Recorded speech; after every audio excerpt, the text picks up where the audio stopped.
Bonjour et bienvenue, je m'appelle Robin, je suis hypnothérapeute à Paris 9e et spécialisé dans tout ce qui est troubles alimentaires et perte de poids. Et la question que je vous posais hier, c'était de savoir en quoi se transforme principalement le gras lorsque vous l'éliminez. Ah oui, parce que si vous voulez maigrir, il faut bien savoir comment un petit peu comprendre le principe et comment chimiquement ça se transforme. Et donc du coup, la question c'était de savoir est-ce que ça se transforme en énergie ou en chaleur. C'est la réponse 1 que je vous ai proposée. La réponse 2, est-ce que ça se transforme en matière fécale.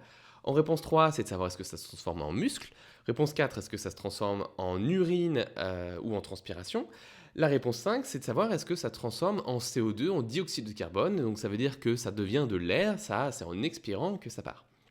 Et puis après, il y avait les autres possibilités, c'était, je vous aurais fait une petite blagounette et qu'en fait, c'est en autre chose que ce que j'ai cité. Voilà, ça c'est la réponse 6, et la réponse 7, c'est je ne sais pas. Et donc du coup, cette question, on l'a posée. On l'a posée à des médecins de famille, on l'a posée à des diététiciens et on l'a posée à des questions à des coachs sportifs pour savoir ce qu'ils en pensaient. Et c'est intéressant parce que forcément, l'étude que je suis en train dont vous parlez, elle date de 2014.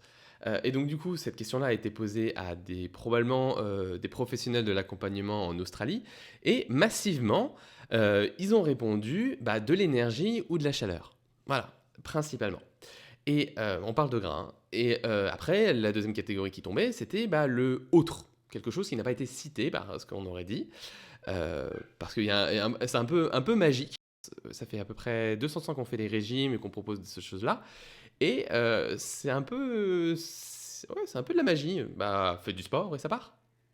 C'est pas tout à fait comme ça que ça fonctionne. Et donc après, les profs de sport, du coup, eux, massivement, ils ont répondu des matières fécales ou de l'urine ou je sais pas. Et après, bon, certains ont dit ça devient du muscle. Forcément, hein, c'est des profs de sport, donc ça devient du muscle. Pour les autres, les médecins de famille, ils ont dit autre chose. C'est quand même eux qui vous accompagnent, c'est eux les plus scientifiques dans le lot, mais ils ne savaient pas trop. Euh, les diététiciens ont répondu soit je ne sais pas, soit du CO2. Et la bonne réponse est, roulement de tambour, le CO2. Et oui, pour 84% de l'élimination de votre poids, de la graisse, eh bien, ça devient du CO2. Et vous allez me dire, mais c'est complètement absurde. Robin, bah oui, en 2014, donc deux chercheurs australiens, Ruben Meerman et Andrew G. Brown, ont publié un document en expliquant que la graisse se transformait en dioxyde de carbone pour 84%, et les 16% qui restent, ça devient de l'eau, des urines, de la transpiration, de ces choses-là. Et puis il y a un petit peu probablement de l'énergie. Et donc ça veut dire que si vous perdez 10 kilos, j'essaye de retrouver mon document, si vous perdez 10 kilos de graisse, eh bien ça veut dire qu'il faut vous respiriez aussi 29 kilos d'oxygène. Voilà, d'oxygène, ça fait quand même 3 fois plus d'oxygène pour transformer et aider au processus à la graisse de se transformer, parce que du coup, elle va se transformer en 8,4 kg de dioxyde de carbone, donc vous allez expirer 8,4 kg de dioxyde de carbone, et vous allez avoir 1,6 kg d'urine, de transpiration, voilà, de l'eau. Donc, 8,4 kg devient du dioxyde de carbone que vous expirez, et 1,6 kg devient de l'eau.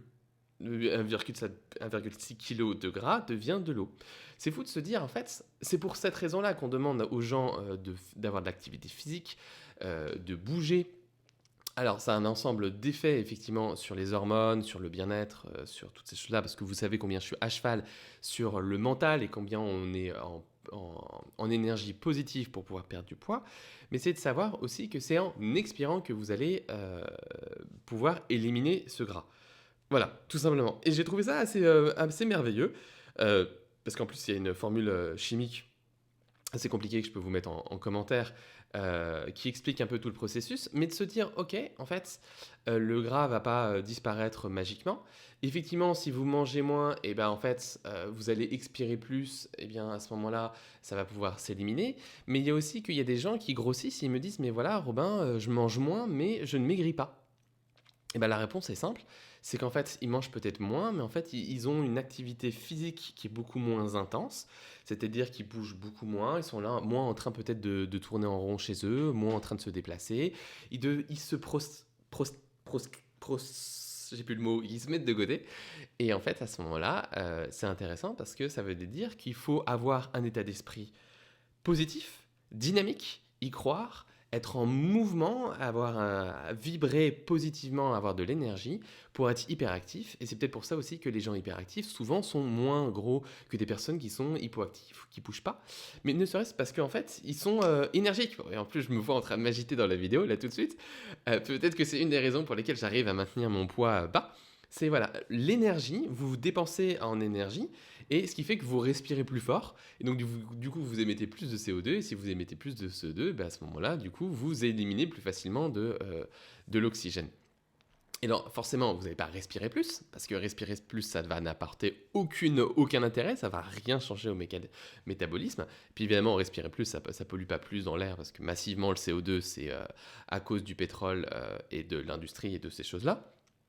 Mais ce qu'il y a, c'est donc de se dire, ok, si moi je vivre plus positivement, si moi je suis plus heureuse, si du coup j'ai moins de culpabilité, parce que c'est ce qu'on travaille dans les autres vidéos, moins de culpabilité, moins de honte, moins de choses comme ça, parce que ces choses, la honte, la culpabilité vous fait vibrer négativement, vous fait vibrer beaucoup moins fort, on est plus proche de la mort, on est plus proche de l'inertie, de l'état inerte, et donc vous ne bougez plus, et donc du coup vous êtes malheureux, vous n'êtes pas bien, etc.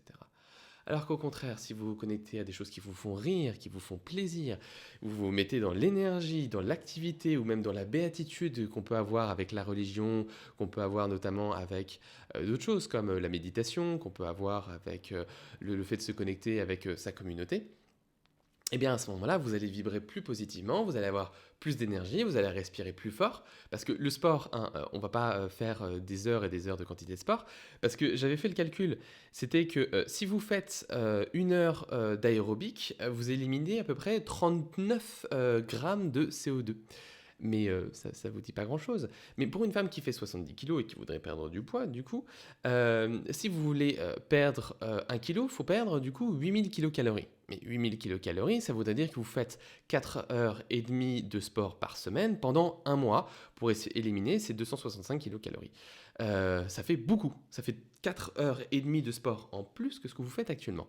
Et là, ça devient compliqué. Parce que tout d'un coup, faire massivement du sport, mais il faudrait dire aussi que vous ne mangez pas plus. Et donc souvent, le cerveau, il a tendance à dire « Oh là là, je suis en train de baisser mon niveau de stock de graisse, donc du coup, je vais faire plus manger. » Donc l'idée ici, c'est que vous vous retrouvez à... si vous êtes plus dynamique, vous allez éliminer un peu plus, parce que ces 265 kilocalories que vous devez éliminer par jour, ça correspond à la moitié d'une tablette de chocolat. Donc il faut bouger plus en énergie d'une moitié de tablette de chocolat. Alors forcément, si vous êtes beaucoup plus calme et que vous apaisez vos émotions avec l'hypnose et tous les outils que je vous propose, vous allez peut-être moins grignoter, et moins grignoter l'équivalent de cette demi-tablette de chocolat par jour. Bon, ça, c'est un côté, mais aussi on peut profiter d'avoir encore plus de l'énergie, et encore plus d'énergie, donc ça veut dire éliminer un petit peu plus, parce que forcément, ces 265 kilos de calories par jour, c'est moins d'1 heure d'aérobic. Mais ça veut dire que si vous bougez un petit peu plus de ménage, un peu plus de dynamisme, un peu plus de choses comme ça, en mangeant pareil, parce que moi j'ai des clients qui me disent « c'est bizarre, Robin, je mange pareil, mais je perds du poids ». Bah oui, parce qu'en fait, vous vibrez plus positivement. Donc voilà, il y a plein de façons de perdre du poids. Donc c'est soit vibrer plus positivement et bouger un petit peu plus, être plus dynamique, être plus heureux, soit arrêter l'hyperphagie, la boulimie, les crises qui peuvent arriver, et forcément soit faire du sport. Mais ça c'est encore vraiment une autre partie. Et puis en plus on est motivé un moment, puis après il fait froid, puis après on n'a pas les copains qui sont disponibles, et donc du coup ça devient compliqué. Voilà les 3 solutions que je vous propose, donc de vibrer plus positivement, de travailler sur vos émotions, pour du coup griller plus de calories ou en manger moins, mais dans tous les cas, qu'il y ait un déficit en calories pour que vous perdiez du poids. Et tout ça, c'est possible et vous allez y arriver. Et je vous invite du coup à rejoindre le groupe Facebook si ça n'est pas déjà le cas. Vous allez sur ma page Robin Hypnose et puis vous trouverez le lien pour pouvoir rejoindre. Et je vous dis à bientôt. Ciao, ciao.